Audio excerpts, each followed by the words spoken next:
அமைச்சரவை மாற்றம் நாளை கூட்டத்தில் விவாதிக்கப்படாது, பிரதமர் கூறுகிறார். பிரதமர் டத்துஸ்ரீ அன்வார் இப்ராஹிம் தலைமையில் நாளை செவ்வாய்க்கிழமை சிறப்பு அமைச்சரவை கூட்டம் நடைபெறவிருக்கிறது.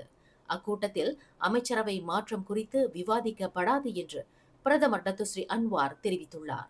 சபா மாநிலம் வழங்கக்கூடிய வருவாயில் அந்த மாநிலத்திற்கு 40 விழுக்காடு திருப்பித் தரப்பட வேண்டும் என்று அண்மையில் கொத்தகினபாலு உயர் நீதிமன்றம் அளித்த தீர்ப்பு குறித்து நாளை சிறப்பு அமைச்சரவை கூட்டத்தில் விவாதிக்கப்படுமே தவிர அமைச்சரவை மாற்றம் குறித்து அல்ல என்று பிரதமர் தெளிவுபடுத்தினார்.